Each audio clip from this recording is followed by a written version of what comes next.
Welcome to the Seer Show. Join us as we dive into the dynamic world of health, wellness, mindset, and fitness with the unparalleled guidance of lifelong knowledge seekers, Sifu Rafael and Nikki Gangemi.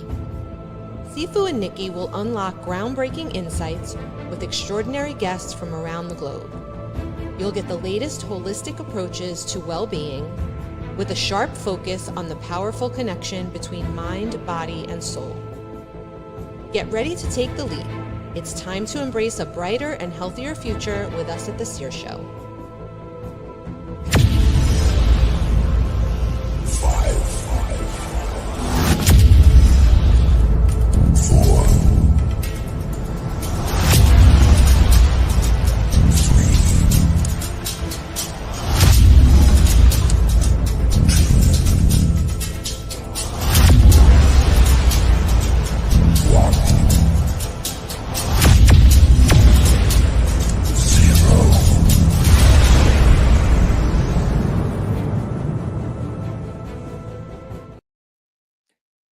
Nikki, good morning. How are you today? Good morning, Sifu. I'm excellent. How are you this fine day? I think I'm exceptional. Wait a minute. I am exceptional. I'm going to tell you why. Because every day I make it an effort to get a little better than I was yesterday. Yeah. What are your thoughts on that intro that we have going for us? Oh, I love our intro. I love the music. There's energy behind it. It's powerful. I love it. It puts a smile on my face every time I watch it. You know, it's funny. I do the same thing. But we are super excited. I mean, I know I am, and I think you are too.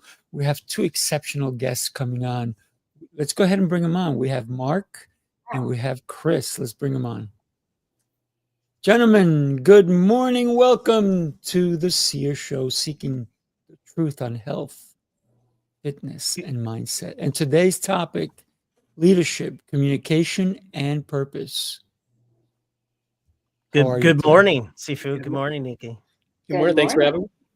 Yeah, thanks for having me. Absolutely. Thanks for coming back. Yeah. It seems like the more we get together, the more we get to dive deeper into what really impacts our lives every time, right? Chris, we had you on the show previous, and Mark, I think you were on the show with us as well.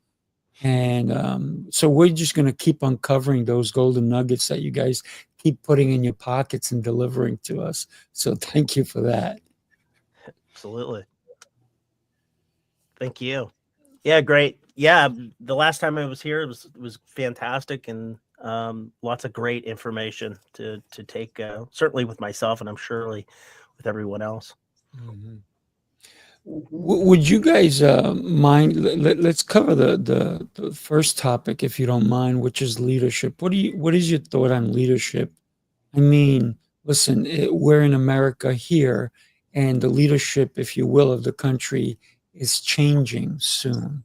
And I don't necessarily want to get into politics, but everywhere you get into, there is political aspects, even in a small business to a large business. But forgetting the politics, there's certain rules that we have to follow as leaders. So that's my question.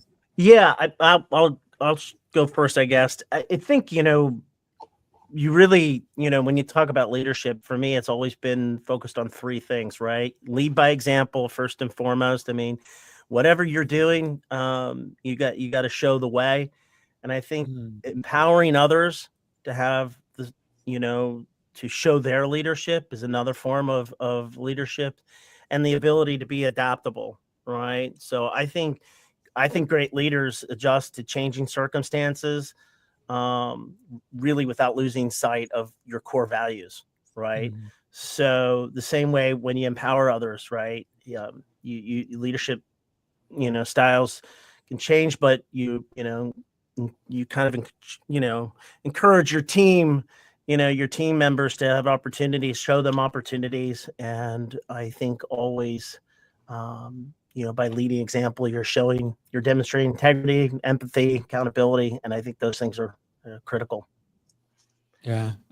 Empathy, I think, is one of the things that some leaders lack. Totally. I agree with you. Yeah, that's a big one, right? That's a huge issue. Absolutely. And Mark, what are your thoughts? Well, I'd say there's a difference between somebody who exudes leadership, in other words, somebody who is a leader, and then between somebody who is in a leadership role. So there are a lot of people in leadership roles who don't have any clue how to lead. Really, what they're doing is more managing than leading, and that is not the same. And to me, there's an old saying is, good leaders create more leaders, not more followers. And if you're a good leader, you are able to bring the best out of the people who, are in your group. And, like when I was in corporate world, my goal was to be the place that everybody knew that if they wanted to poach somebody to be the next, executive at their company or in their department, that they would go to Mark's team, because they knew that that's where the best people were going to be, who were already trained and were already taking care of that leadership part of it. Love it. Love it. For me personally, it's always been getting someone to replace me. Right. And I think that and we don't know who that person may be. Sometimes the wrong person was hired for the certain job, and the right person may have a different job. They may be the janitor, and we don't know until we give them all a chance, right? Mm-hmm. Yeah. Well said. Yeah, I agree. Yeah, I think there has to be that trust that's there. I mean, for me, I'm a solopreneur, so it's me, myself, and I'm the leader of this business. However, in my former life, when I was an elementary school teacher, there was definitely some micromanaging that was going on. And I have to say that it didn't feel good. So I think when you expect the best of people, I think they can rise to that, and they want to show up better, and they want to lead from their best selves. So trust is what comes to mind. Trust the person, get the right person, and you might have to make a change and get somebody else. Yeah. I believe even as a solopreneur, you kind of have to clone yourself because you're wearing so many hats. Oh, yeah. And with that in mind, sometimes you have to show up accordingly, right? As to who you want to present that day. Those are my Yes. thoughts. Yeah. No, I agree. And it was interesting because I wouldn't necessarily in the past have seen myself or identified as a leader or even a high achiever until I took some personality tests, and that was like highlighted, and it's like, oh, really? So there's your own self-perception that kind of plays into this as well. When did you do that, Nikki? That was in school, or how did you?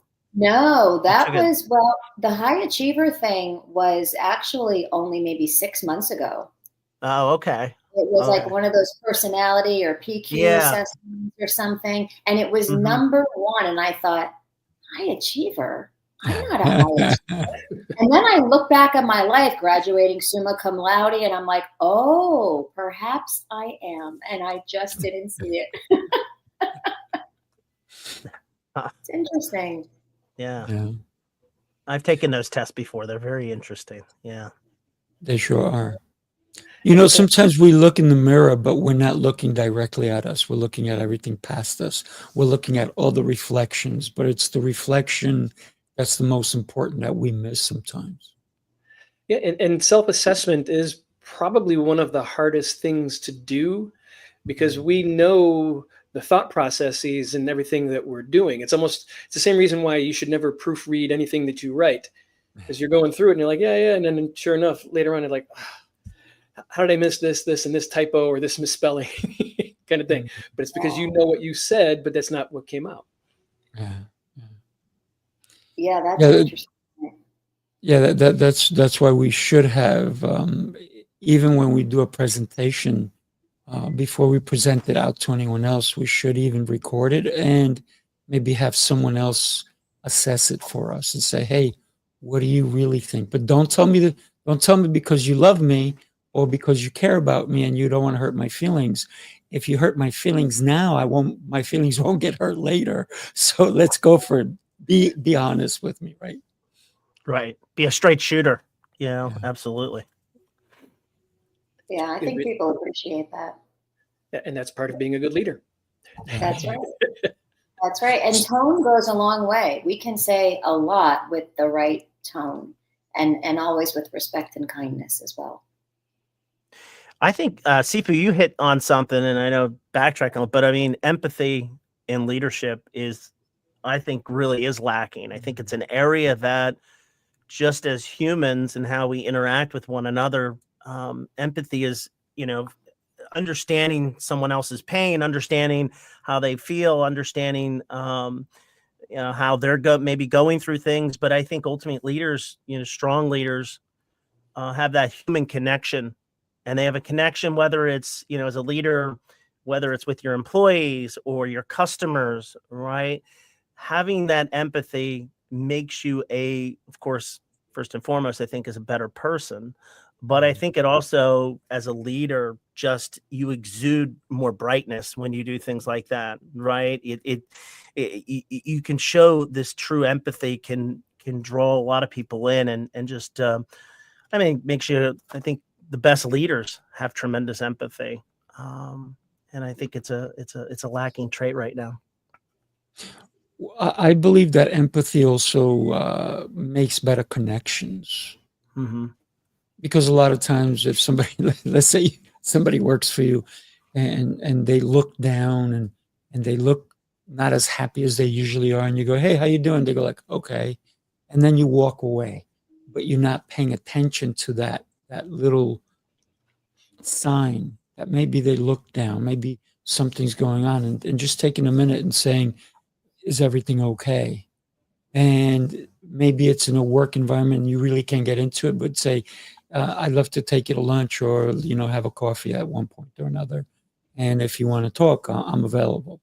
And as a leader, we're so busy, caught up in everything, because especially when there's so much going on, that we lose focus of everything except that one little thing. And all of a sudden, that we're so focused on that one thing, we're not looking at all the bigger picture. And then that one thing kind of takes us away from that empathy part. Yeah, I agree. I think it's sort of like, when you were talking before, when you're looking at yourself, we look past ourselves, we look past others, right? And so I think, leaders, to your point, which is empathy is also about being present, right? So, when you're meeting people and connecting individuals, leaders are connected in, they're fully present when they're speaking to someone. I don't know how many of you have had this. I've certainly had this, where leaders who I've met look past me. I mean, it's as if they're going on to the next thing, they're not even into me. And you can see that. You can see when a leader, you may not be a strong leader, but doesn't focus on the people that they're talking to. It's the craziest thing to me, that they can just literally, it's almost like they're just seeing through you. They're on to somebody else. And as a person, you're kind of like, what the heck is going on here? You're like, how did this guy get to where they're at? You're like, how are they not being able to have these connections? So being present is key, I think, to successful leaders. I'm sure there are leaders out there that do that, but are they successful, or are they connected to themselves? I'm not sure. Well, and I think that one of the things that a lot of, especially I would say insecure leaders, feel like they have to be perfect. In other words, they can't show any weakness or any doubt or anything like that.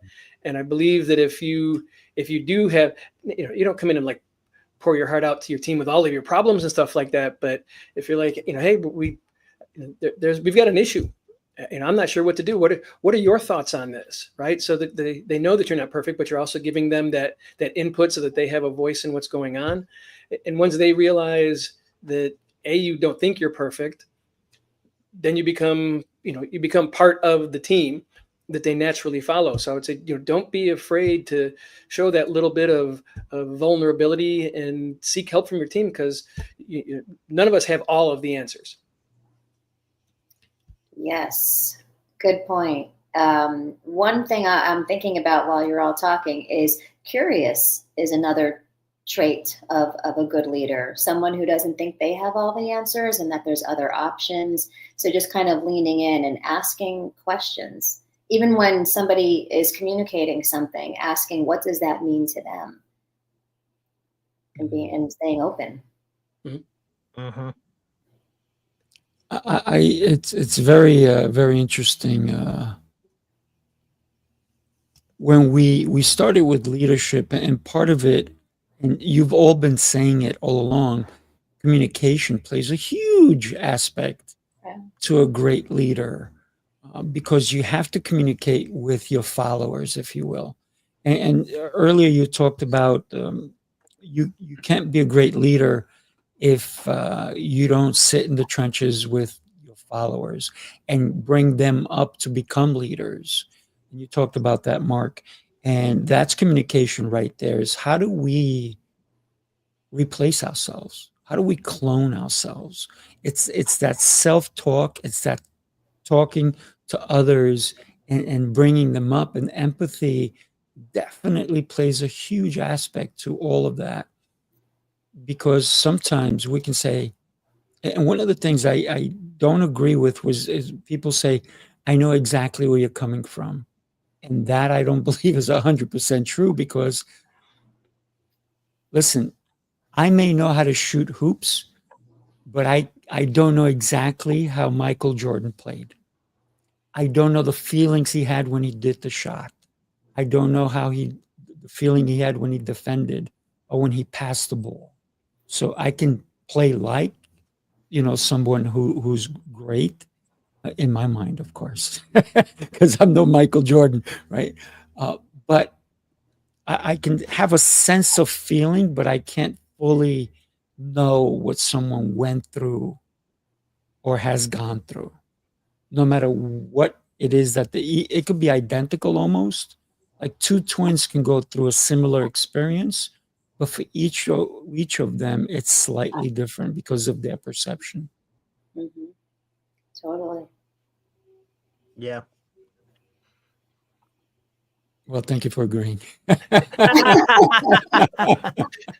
Well, I was just thinking, while you were saying that, even with twins, we see life through different lenses. So our memories, our experiences, our beliefs, our values, they all color our world, and we're all very different. So it makes sense that we would see the same experience differently based on those filters in our mind.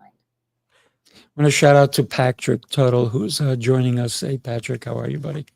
When we consider leadership, communication, and then we fall into the next topic, which is, they all combine really well. It's the purpose. What's the purpose of our leadership, and what's the purpose of our communication? Well, Let's tackle that. I think purpose really drives action, right? So you have to know what why you do what you do, and let it guide you really to your decisions. So you're reflecting on that, and defining really the why is important when you talk about purpose. Define your why, and you can understand a little bit better, right?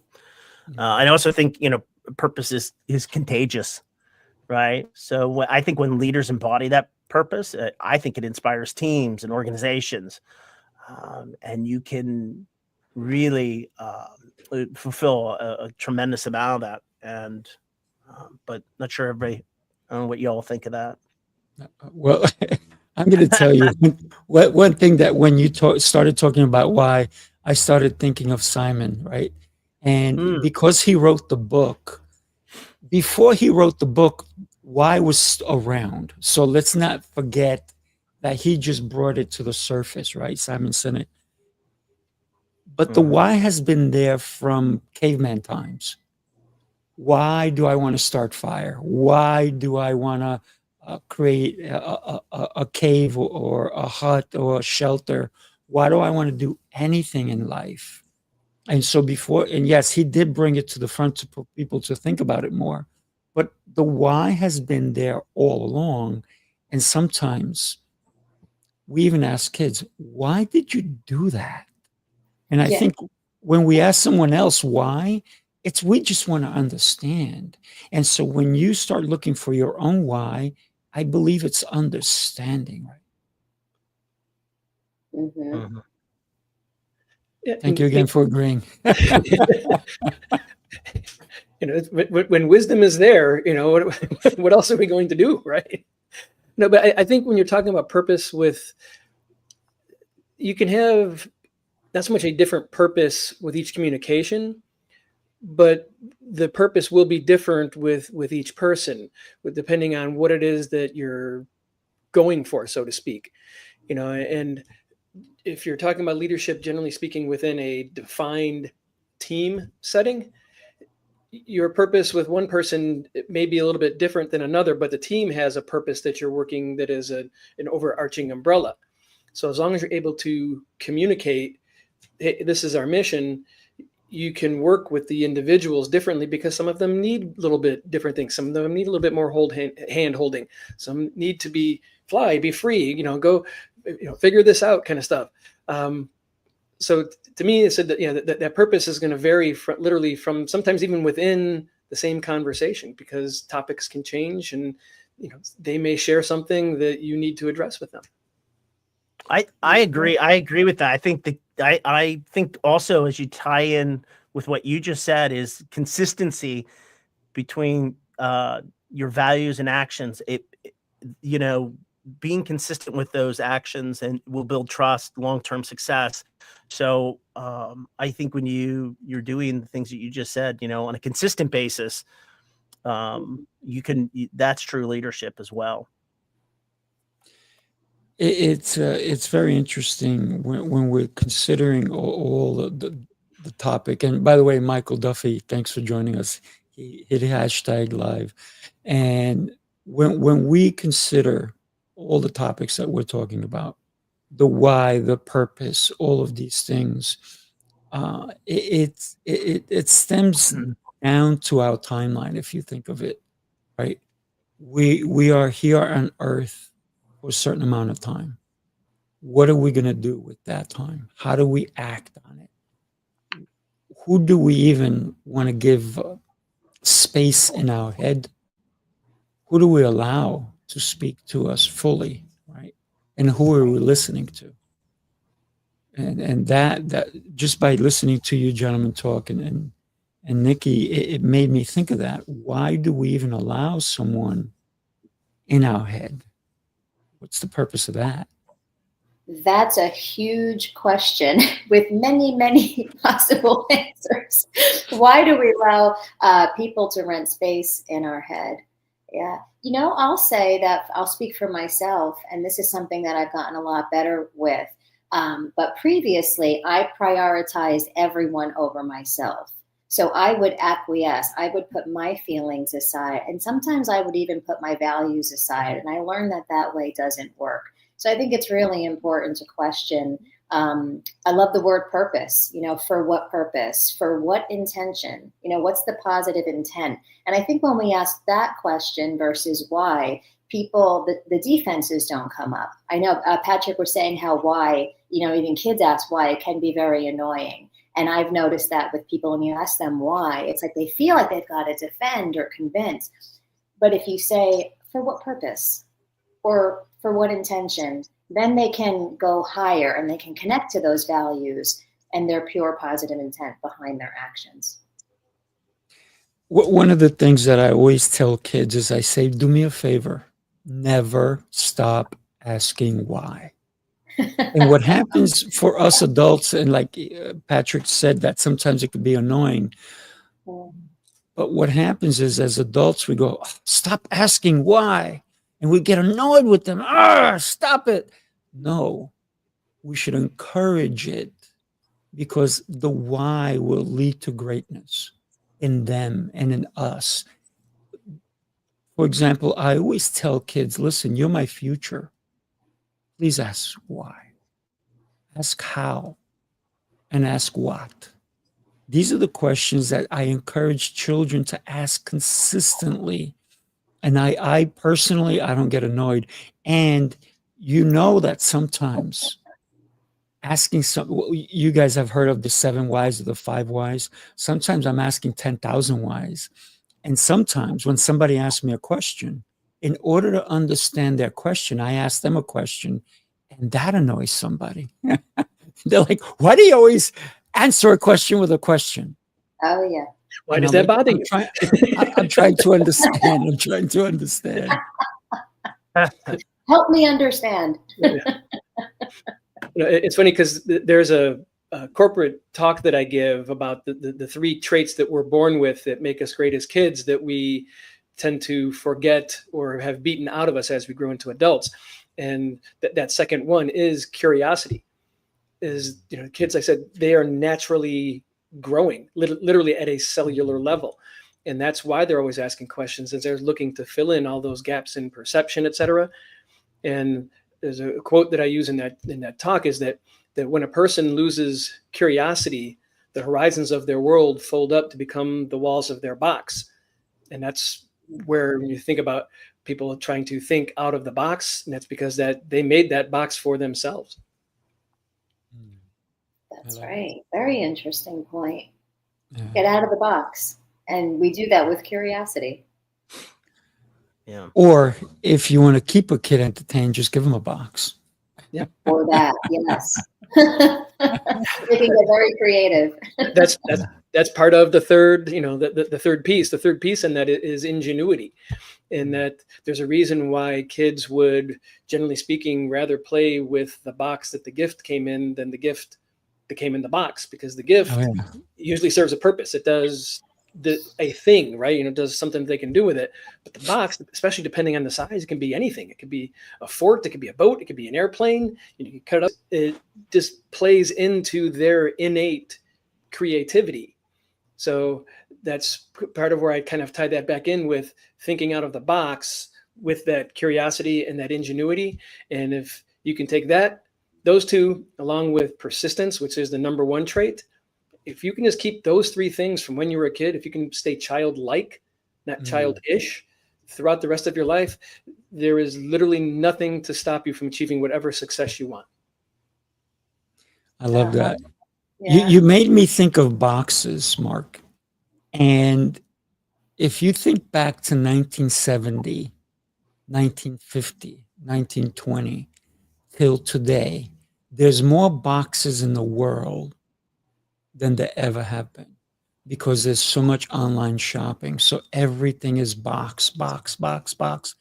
And I recently saw a show, actually Shark Tank, and someone said, we can create toys with boxes. And they had this little cutter that they came in, and it was how they shape all these things and all ideas, and they make all these different swords and shields and boxes, play boxes and change all, because so much of this stuff is coming to your home every day. Why don't we give the kids the idea of actually taking the box and turning it into a useful toy? And it was brilliant. Mm-hmm. And it's something so simple that my son just reminded me that I used to take boxes and I used to make Halloween costumes for him. I mean, I used to make them 3D. So I made all kinds of costumes for him. And one of them was who shoots out with their hand like this? Iron Man. Who? Iron Man. Iron Man. Yeah. I just wanted to see if you knew, right? Because for kids, you got to watch all the kid movies, right? So I made Iron Man. I made the whole, because I shaped the box and I cut it and I did it, and we I airbrushed it, and it looked exactly as if it was bought in the store. And my son was beyond thrilled, and he's like, "Dad, I love my outfit, my costume." And he went out trick-or-treating with it, and people were like, "Where on earth did you buy that?" And he goes, "My dad made it." Like, what? It's like professional Hollywood style. But we can take the box that we usually put ourselves in, and we can shape it.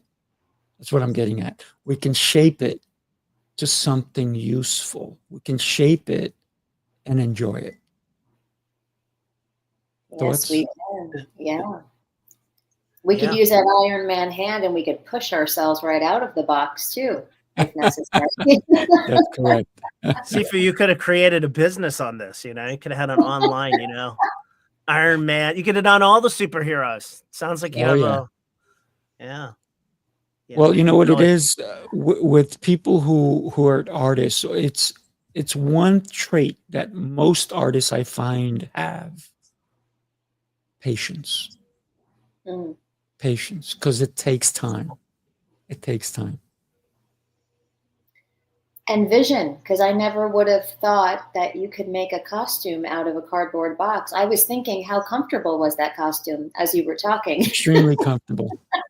Here's the thing: I've worn countless of Halloween costumes as when I was in my 20s, because I used to go to all these nightclubs. I used to win $1,000, $2,000, $3,000, $5,000 is the most I ever won, because I made all these crazy costumes. I even made Octavia from Spider-Man. Spider-Man.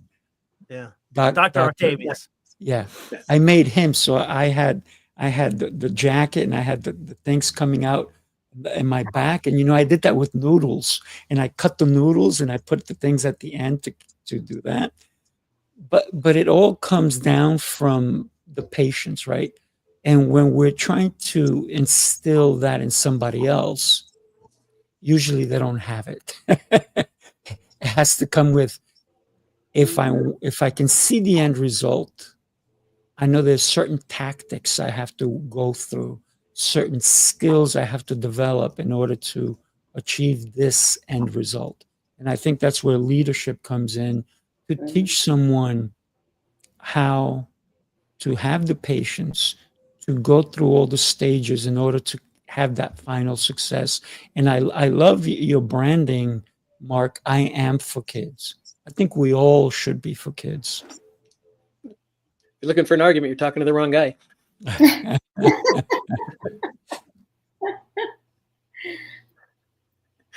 Well, Yeah, if I get anything out of this, it's that you make costumes and you for money and contests. That's unbelievable. That's pretty cool, actually. So that's pretty cool.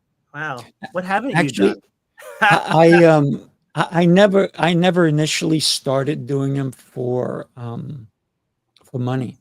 It was Uh-huh. my friends were creative, and they would build all this stuff, and I'm like, I'm going to build my own too. And then it was competition amongst us. And then when we got older, somebody said, "You guys should go to a nightclub. They have a contest going on." And so here's one contest that I won. I had a date, and I was back in the day. I was half of the telephone. She was the other half, and we would need to connect. Oh, I love that. We were walkie-talkies. I was a three-headed monster. I was Tron, if you guys remember Tron. Right? Sure. Voltron, right? So I was a car. I was all these different things, and it was me and my friends creating things. And then when I had my own kids, I'm like, "Oh, I can make things for them too." So, but the whole thing is when you think of leadership, don't be afraid to fail. And the good thing about working with a box, if you mess it up, you get another box. Right? That's right. Mm-hmm.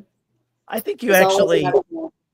Sifu, I think, the other component of great leadership is great storytelling. So like you telling the story is a great, storytelling is, you can get engrossed in someone talking. Great leaders can tell a story and you get involved in it. And that's why I was involved. You were telling me, about your costume and how you built it. And, so I think storytelling is huge when leaders are out there. You have to be able to flow with the story and capture one's attention. And I think it's a very important. So I certainly listened. I appreciate that. I think stories, whether they're real, made up, they take somebody somewhere. Right? And I think even as a leader, if you want to have a vision for your company, you have to create the story to tell your employees. You have to create the story for your clients so that they can see your vision. Maybe you just got started, but you say, my vision is this, and this is how I'm going to get there. And you create the story of how you're going to get there. And I believe that when we can make someone go on the journey with us, not only will they believe, but they'll invest. I mean, listen to all the people who invest in a company or even a movie that hasn't even been done yet. I was just sent 2 scripts because people want me to read their scripts. One is about a Holocaust, and the other one, I haven't even looked at it yet, but I'm about to. And so they want me to read. One is because obviously they want me to help fund it, and the other one is because they want me in it. So I'm like, oh, we'll have to see if I'm even worthy of doing it, right? But it's the vision that we have to share with someone else as a leader in order for them to follow us. Mm-hmm. Yeah, paint the picture for them so they could see it too. Yeah. Mm-hmm. And I would add on to that, because when you guys are obviously all, as am I, extremely visual learners and communicators. I think there's a reason why we're on video today, why we chose the backgrounds that we have and all that kind of stuff. And, understanding that the people who we're trying to bring along with us might not see things the same way that we do. So maybe you have to, with those people, you have to recognize who's who and get them to buy into what it's, what the process feels like, right? The journey and how it's going to feel and how satisfying it will be once we achieve that, or once we finish this particular project or goal. And that's once again kind of going back to that communication, is once you can figure out how people best get that, because I will be the first to tell you, things that I hear, I retain very little of. My ex-wife learned that she used to have to write something down on a note and show it to me as I was leaving, because she would tell me and I'd acknowledge it. So it's not like I just didn't hear it. I'd be like, yep, sure, I'll absolutely do that. And within 5 minutes, it was just gone. But if she showed me a note, okay, got it. I will get that taken care of. So once again, I think everything that we're talking about today is very much like DNA, in that it just kind of keeps helixing back on itself and helping to, that is, if all of those pieces are strong, it makes the entire strand even stronger. Yeah. Mark, there's a proverb, a Chinese proverb that says, if I hear it, I'll forget it. If I see it, I'll remember it. If I experience it, I'll always know it. Right? Something, it's like that. It's not the exact same words, but that's exactly it. Because sometimes, like you said, your wife has to hold a note for you. Listen, you married a very smart woman, because what is she doing? She's communicating in your language. Yeah. Right? Brilliant, because she says, okay, I told him, later on he forgot. Oh, I told him, later on he forgot. She goes, all right, let me hold this up, read this, and now you have it. And I think she's brilliant, so good for you. Yeah, my wife will just over and over and text me over and over the same thing. So kind of like a note, but it's like, did you not remember this or this and this? So I keep getting those texts that ping, and I'm like, okay, I know I got to do it. So yeah. Yeah. Well, sometimes we have to hear something 5 or 7 times to get it, right? So repetition. Especially men. It's it's like reading a book more than once. I love a book that you can read and still go, wow, I felt like I'm reading it for the first time. I Think and Grow Rich is one of those books. Certain movies, if you've ever seen the movie Gandhi, I know it's a long movie. When I was a teen, I worked in a movie theater, and that's when it came out. I actually met all the actors from it because I was at that movie theater where they did the premiere. And I was lucky. I worked in the Ziegfeld in Manhattan, in New York City, and so many actors I got to meet because I was the main usher. As a 16-year-old, I was the boss of guys who were 40 because I was tall and I carried myself well. And the other guys, they were like, "You just got here. How the heck are you our boss?" I'm like, "Talk to our boss. He put me in charge." But when you consider a movie or something that's really great and seeing it, looking at it, reading it over and over again, because you have grown and you see it with today's eyes. You may have seen it with yesterday's eyes. You may have heard it with yesterday's ears. But I know that this is why I'm going to be very honest with you guys. I am addicted to my shows, not to hear me talk, but to hear you guys talk. Because every time I'm like, oh man, that was brilliant. So I re-listen to these shows because you never know where something will trigger and you go, I heard it the first time, just like Nikki said. And I heard it again and man, that makes, and then what I do is I take my notepad and I write down the notes, right? So this is why I'm addicted to my own shows. Yeah, and you got to be You ready to guys. hear something too, right? Sometimes we won't, if we're not ready to hear it, we won't hear it. So it bears repeating or watching the movie again or reading the book again and seeing or hearing something that you didn't before. I love that.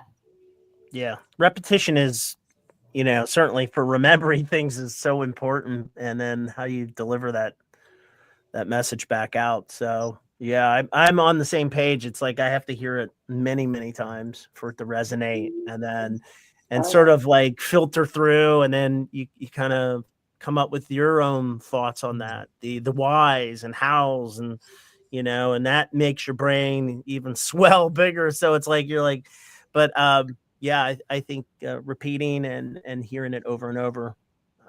It also allows, I think a lot of times I do the same thing, Sifu. I kind of look at things and I listen to these, what's been put out there, and I can come up with my own ideas on it, right? It's sort of like, I always like, it's like any idea, right? It's like a ladder or a step.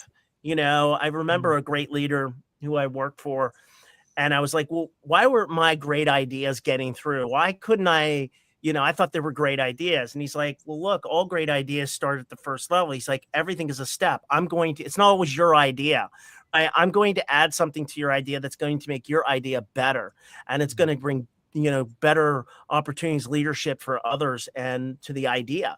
So, I think listening back and hearing these things back can help you form even better ideas on top of what you heard. Right. I think that's what I try to do, at least. Let me ask you, how many times do you think I saw the movie Gandhi? Oh my Lord. If you saw that more than 5 times, I'm not I was sure gonna say what's going 5. on. That is a long movie. Who's the lead actor in that? Forget his name. Ben Kingsley. Ben Kingsley. Yeah. There you go. Good job. I don't know. If you saw it more A than 5, I don't know. 100 Oh, while in the movie theaters, 180 times. Wow. because you worked 100 there, because you were in there, so you had to because like. I was working it and because we had a choice, right? When the movie was going on, you can be in certain stations, right? To make sure that everything was in. So I said, I'll be in the theater. I'll make sure that nobody's is misbehaving, anything like it. Because of course we had some crazy people come through the theater. So I said, I'll be in the theater. You guys need me, you know where I am. And they're like, aren't you sick? Even the other guys that worked with me or girls, they go, aren't you sick of that movie? They're like, I don't want to be in there, they would say. I'm like, I'll go. They're like, you're crazy. I'm like, you guys don't get it. You can memorize that whole movie, probably, right? You're not paying attention. Can you say every word? Can I tell you? No. Okay. Because I did it on purpose, right? I didn't want to know every word, but I know every episode or everything that's coming up, but I didn't want to memorize it because they were not mine. I wanted to interject my own ideas and my own thoughts. And I know a lot of people who can pull out movies and they'll say line for line. And I'm like, I'm not good that way. But because I'm actually paying attention to what they're saying, and I don't want to repeat what they're saying, but I want to learn from what they're saying. And so, believe it or not, I have that movie at home so that I will watch it every so often again. And people are like, you are not normal. And I'm like, yeah, well, we know that already. Yeah, no, they're right. That's not normal. Wow. Yeah, well, that goes back to purpose and intent, right? Some people might watch something so they could act out the scene when they're, at a gathering, and you aren't watching it for that purpose. So. No, not at all. It baffles the mind when you can consider Gandhi that he moved over 2 million people just with his words and his actions, nothing violent. And he was not government. He was not anything. He was just one person. And when we say, how can one person change the world? Well, Gandhi did, right? He changed the world of those people that followed him, right? He changed the way things are done in certain areas, but so inspirational. I was blown away every time I saw the movie. And yeah, I'm a little nuts in that regard, but just the fact that it all started from a train ride where he was made less than or feel less than. And he said, there's injustice here. That one little aspect triggered something for him because he was a lawyer. I'm definitely going to watch this movie now because I think that's very interesting. Yeah. Mm-hmm. You influenced me in a positive way, so thank you. You're telling a story, right? I was wondering, did Gandhi tell a lot of stories? Oh, yeah. Well, Nikki, it's a 3-hour movie. Nikki, on the next show, you're going to have to do a movie review then, since you haven't seen it. I will, yes. Both of you will have to come back and she'll give us a review. Yeah. It's Siskel and Ebert review here. That's it. Oh, I remember those guys. Yeah. Hey, gentlemen, I got to tell you what a blast we had today. And guess what? We are overtime already.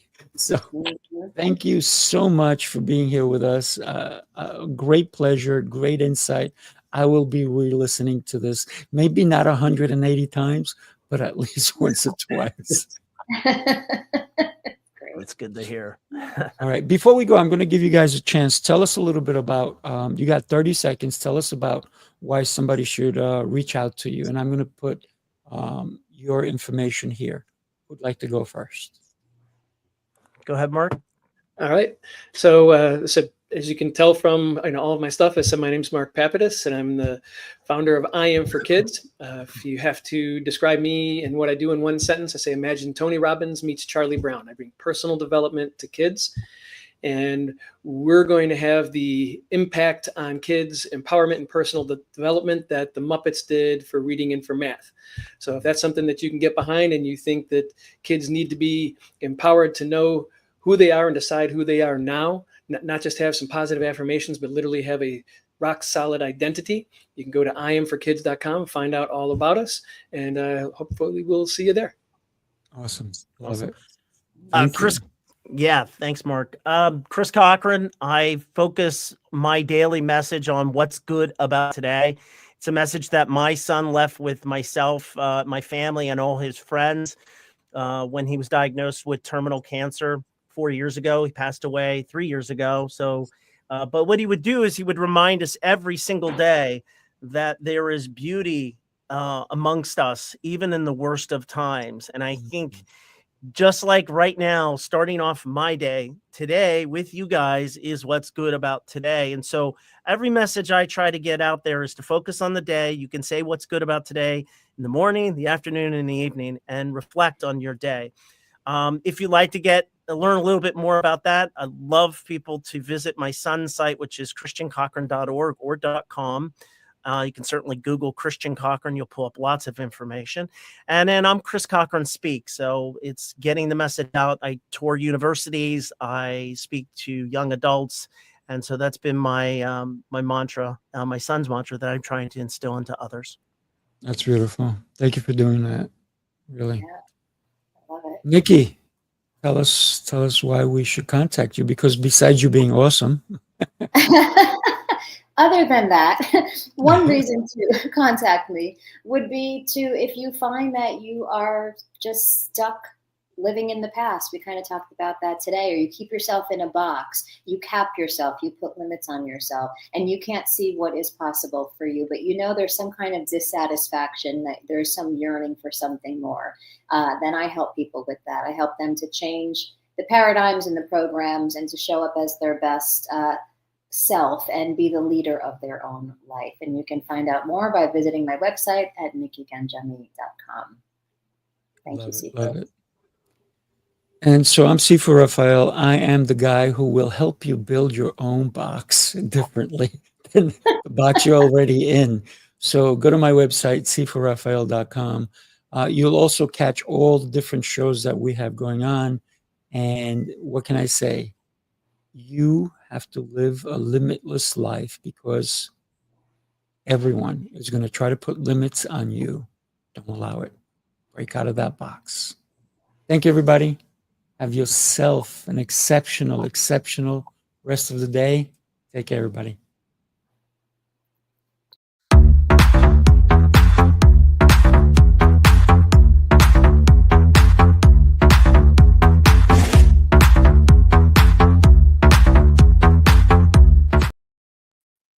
All right.